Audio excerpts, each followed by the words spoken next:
And today, the guest that I have is none other than Sister Dorothy Fernandes. And she basically, she comes from this wonderful place called Goa, full of fun, full of beaches, full of laughter, okay? And also, lovely sausages. I don't want to talk about them right now, okay? So, the thing is, sister, what made you come from Goa to Patna? Okay, let me say that I was in Delhi from Goa, and I was basically an educationist, teaching, and I loved being with the youth. I was my best with the young people. But I also believe that education is beyond the classroom. And my exposure to the young girls was perhaps they will be transformed, to look for the. But in the process, I got transformed. And then I began to look, the map of India.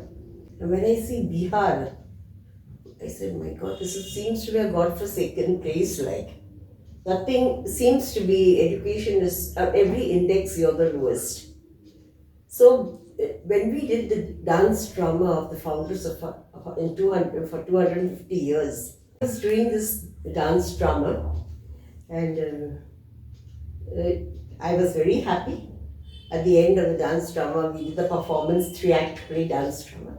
The next day when I went to class, it was class 11, I'll never forget.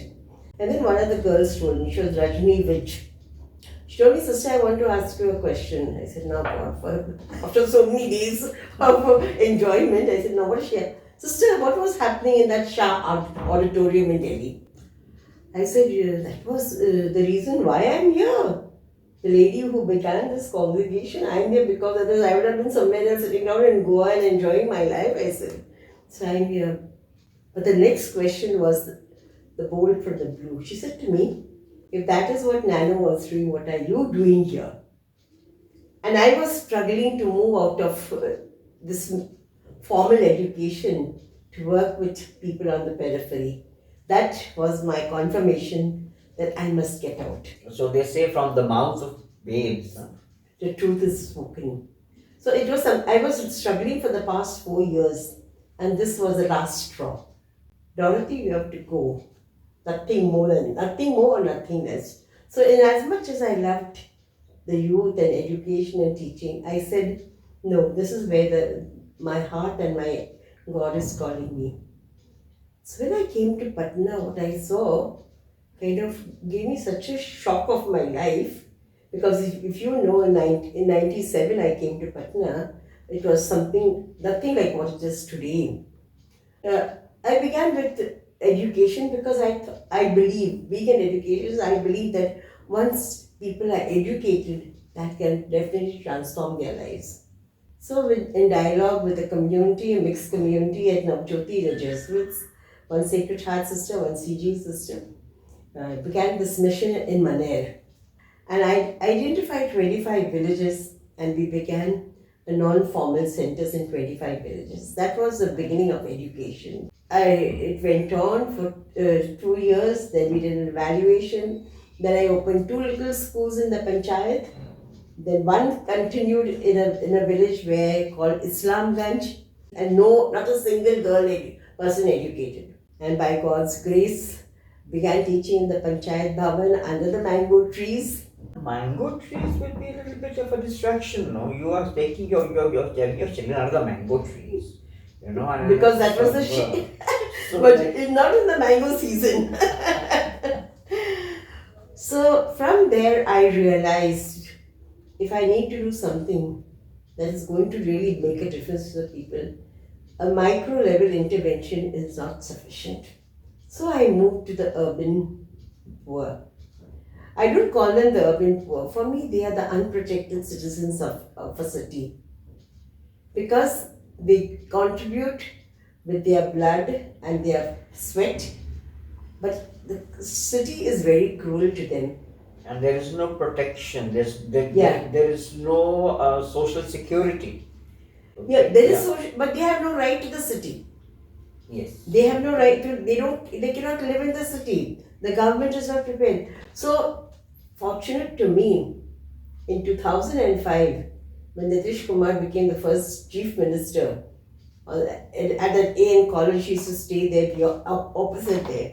And the first Janta Darbar, I went to him and I said, "Sir, this is the time for us to build the houses for the urban poor, because there was a scheme from the government of India, Jawaharlal Nehru National Urban Rural Mission, in which Patna and both Gaya in Bihar was selected as cities that need to have housing for the urban poor." So my struggle and journey with this unprotected citizens had begun from 2004. And in 2005, we got this very good weapon of the scheme. And since then, it has been no turning back. It has been advocating, lobbying, studying, educating our people, licensing, organizing dharnas, rallies, sitting on fast for 72 hours, 48 hours. And today I feel very happy that these people who are on the periphery, the unprotected citizens, have begun to raise their heads and raise their voices. And they begin to say, Hamara adhikar. So you're a troublemaker. Yes. Sometimes I think of yesterday's gospel, where Jesus says not to sit on the fence. You either be hot or cold. So I am hot. And so, I just want to know, when you started out, okay, now you had to look at people, address, meet these people, okay. What were the challenges you faced at the very outset, because you were not a local person. So what were the initial challenges you faced? The initial challenges is because people did not believe. बहुत सारे लोग आए हैं, आएंगे जाएंगे, हम क्या भरोसा करेंगे. They said, आप जैसा बहुत आकर गए. So I used to tell them, ठीक है. So that was the NGO culture. Kind of thing. Yes. NGO culture, बहुत लोग आकर हम लोग को आश्वासन दिलाते हैं. They said, आप जाइए हमारे यहाँ बताइए. To that level. So I said, ठीक है, हम आपका अनुभव का कदर करते हैं. सही बात है, आपके साथ धोखा हुआ होगा, लेकिन हम आपके साथ धोखा नहीं करेंगे.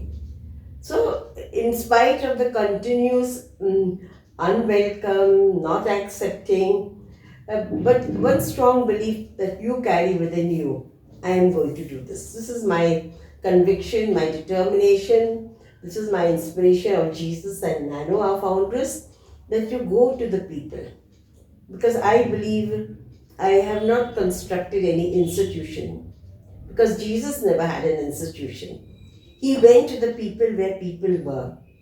And I remember some people will say कि Jesus, you are saying that means you धर्म परिवर्तन करने आया है. No. You are coming to convert our poor unprotected citizens. I never speak about Jesus. But these are the values I carry. I carry these values because I say I go to the people. I never talk about religion. But I try to live the values of Jesus. I struggle and strive to live the values of Jesus, of being compassionate, listening to their pain and struggle, entering into their journeys. And I have had very difficult moments when I have seen going to the slum, seeing there no fire burning, seeing people hungry, seeing people sick, unable to meet both ends. COVID was a very, very challenging time. You have been working with as you say, the unprotected citizens. So what are the exact areas you are working with? I know that you are working with women, and also I believe that you have also some other kind of position given to you by the High Court or something like that. I believe there's something, I'm not very sure. But I work with the homeless communities, people who live along the drains, on the open sky, along the streets, under bridges. They are the people who are needing housing. So I'm working on housing rights. In addition to that, I work with construction workers. I have registered all the construction workers where we have worked with the government of Bihar Labour Department.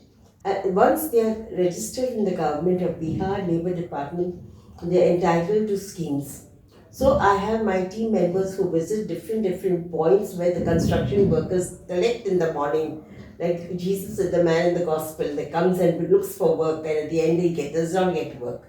So we enter into that space, meet them. Most of them are coming from different towns of Bihar, come in search of work. They don't get work. Sometimes, very often, when they go to work, the employers don't give them their wages. So we lies down with them, and still if they don't know, then we file a case in the labor department. We also work with the petty vendors, because in 2014 the Street Vendor Act became a law by Parliament in the Lok Sabha. That became another weapon for us to fight, because they are supposed to do stress-free vending, but they are always being tortured and tormented, especially by the Patna Municipal Corporation, Atikarma and encroachment, and they take away their goods, confiscate their goods, and harass them and torture them. But then I also believe in the 2 feet approach. While we do advocacy and licensing, we also do services. So we have social security for all our people, whether they are in the settlements, whether they are the vendors. In the vendors, we provided them with license from the Patna Municipal Corporation. So basically, what you do is this, that your volunteers, your workers, they actually help these vendors or construction workers to access government schemes. Yes. And you form the bridge. Yes. Okay, that's what you do. Either you get them licenses or you get them enrolled in the labor department so that they are capable or they are able to get certain government schemes. Yes. While I'm working for the licensing, I also need to educate and empower the young girls. So we have sewing centers in 6 pockets of Patna. Every year we turn out something like 120 young people. We give them a certificate. And for the past 5 to 6 years, we encourage them to save money. And if they save a certain amount, we put in that money. And at the end of the year, they get a certificate and a machine, so that they go back skilled and also with the machine. So that is one thing. Then there are children who are going rag picking. So we have 2 places, 2 centers where I bring these children to study, so that they get a taste of education, prepare them for class 1, then ensure that they can pursue their education. And many of them have finished their studies and done well in life. So you've been working in this field since 1997. With the Urban Poor 2004. 2004, and this is 2024. So many of those kids who you sort of started off with today are young men and women. Yes. And it must be giving you a tremendous pleasure to see that you have basically helped some people along the way. Yes, sometimes when I visit the settlements, they come and say, "Madam, आप हमको नहीं जानते हैं? नहीं, यहाँ जानते हैं, पहचान लो। आप ही के स्कूल में पढ़े थे, आज हम ये कर रहे हैं." So it gives you immense joy and fulfillment that somebody who would never have had the opportunity to reach there has reached, because they are educated and doing well in life. And one important thing that you said is this, that you allow, you aid women with this machine. And through this machine, they are able to earn some money. So when a woman is more financially stable, I think you will agree that she has a better sense of dignity and also more power to do decision making within her circle. Yes, I agree with that. They tell me, now तो हम लोग के घर में परिवार हमको अलग दृष्टिकोण से दिखता है. And I want to give this example. In one of the settlements where we have this serving center, they have to make a file with 54 items, small items, samples. And there was this young girl who was negotiating her marriage, and the mother-in-law saw this file of these 54 items. She said, "हमको ये बहू चाहिए." So that has become, something that, okay, she's skilled.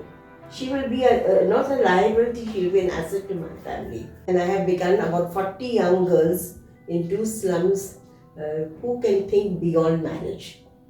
So beginning them to think that dreams and realize those, and journeying with them and hoping that they will move on. And it is very, very thrilling to see that they learn to speak English, they learn to read, something that would never have happened. So I begin to believe that transformation is a process that begins with a small step. And where that step it will take and where the journey will end, we don't know. And have you been able to actually get some of these people houses in with this urban? No, see, I'm coming to that. You might have seen in the winter season there are some tents put up for the homeless communities. So that is way back in 2004 or 5. And the government was not doing any shelters. So what we would go, we would ask permission from the Patna Municipal Corporation, put up one ghas foos or baska tent, and then the rickshaw pullers would come and sleep there. And my team members in the evening around about 7 o'clock, they'll come, give them blankets and hay, and then in the morning go again, collect the blankets. So then this shelter for urban homeless is a concept that is across the country. So the principal secretary, I was negotiating for housing with the government, Mr. Chaityan Prasad. He was the principal secretary.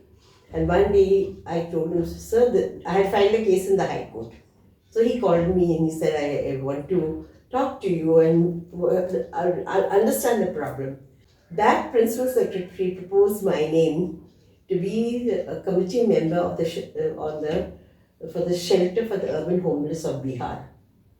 So since I have been on that committee, we have every month we have a meeting. So there is about 120 people. So once a month we review all these shelters. There are permanent shelters. So ever since I've been on this committee, I am very happy to say that I have a voice in the government circle. So I visit the shelters at night, the permanent and the temporary shelters, make recommendations. I give training to the shelter keepers. Now there are 3 permanent structures coming up. One at Sheikhpura near the airport, another here at R Block, double story, and one at NIIT Mall. So this is because of the advocacy and licensing that I have been able to contribute. When you say, have you got houses for the people?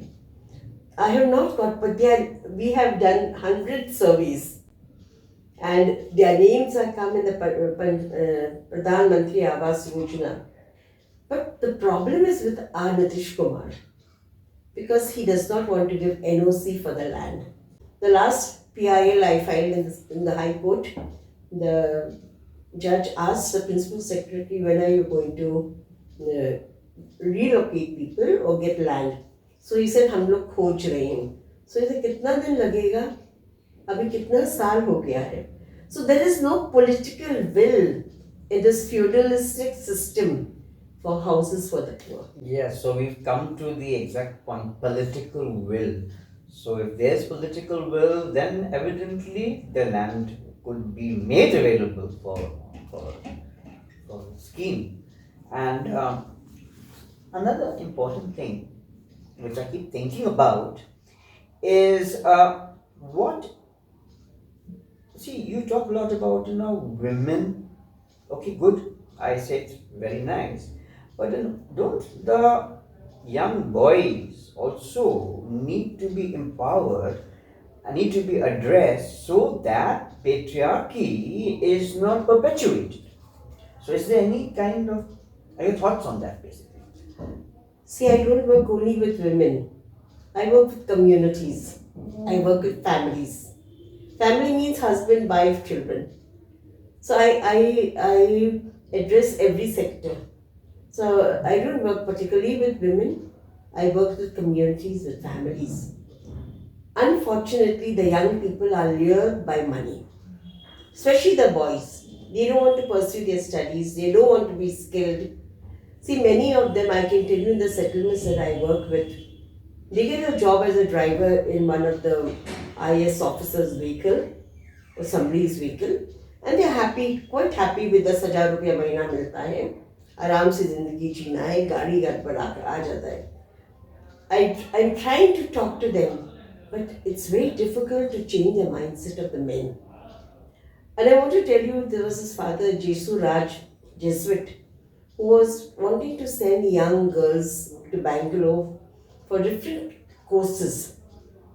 I went to the settlement where I work for, I've been working there for the past 21, 22 years there, behind the Hutch Bhavan. And we had a meeting with the girls and the women. And the parents were ready to send the girls. The next week when I went and I said, अभी कौन कौन जा रहे हैं, नाम लिखो. नहीं जा सकते हैं. मैंने क्यों? भैया मना कर रहा है.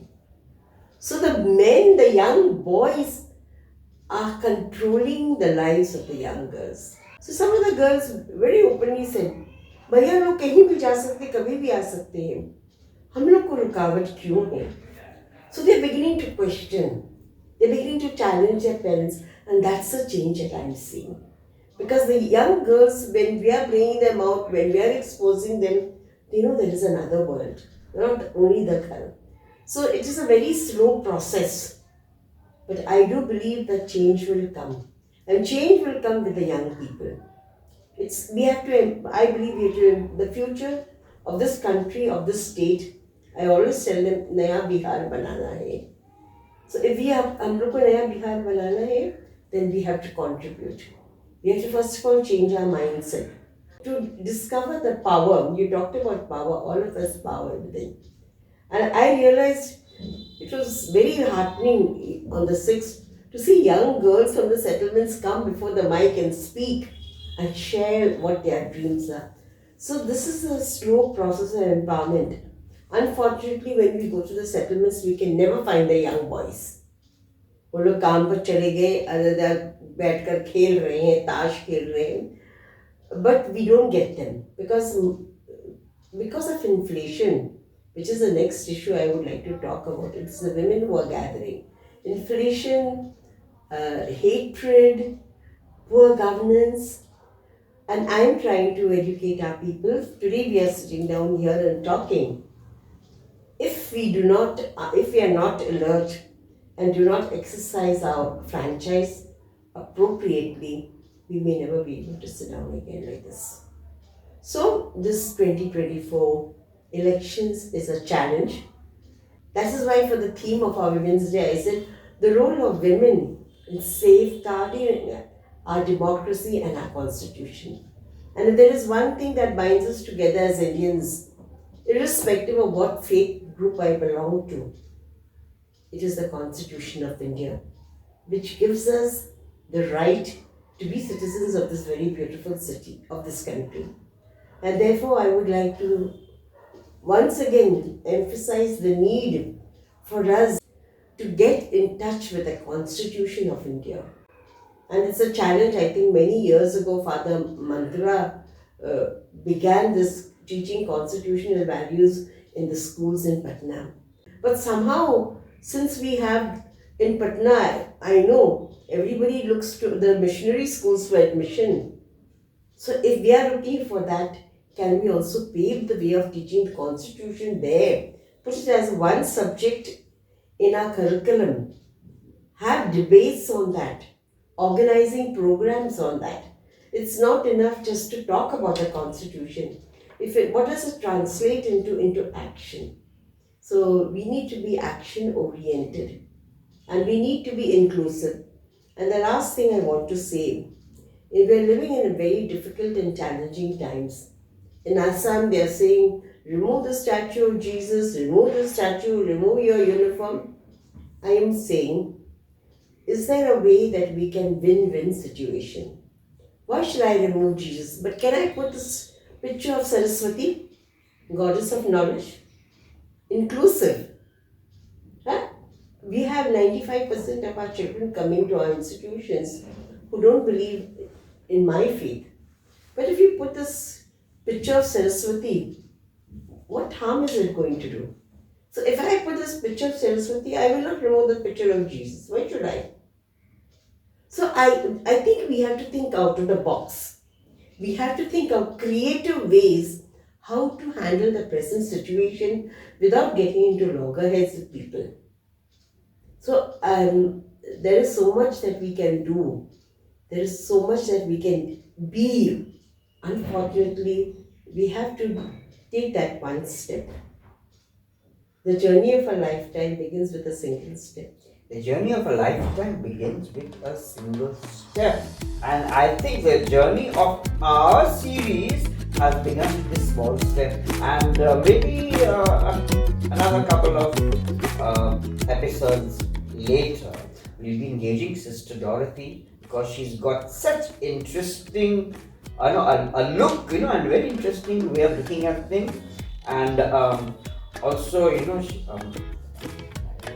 basically she's my friend, and more than she's my friend, she loves music and she loves a lot of other things that I love. So that is why we're always in conversation. And thank you so much for coming on this small show with us. And I know that you're very busy today. Yeah, it's been my pleasure, Frank, that I get this opportunity to share my thoughts very widely. It might send a ripple somewhere. Definitely, and we hope to create more ripples, and each small ripple, it adds to the ocean of love and the ocean of togetherness. So thank you so much.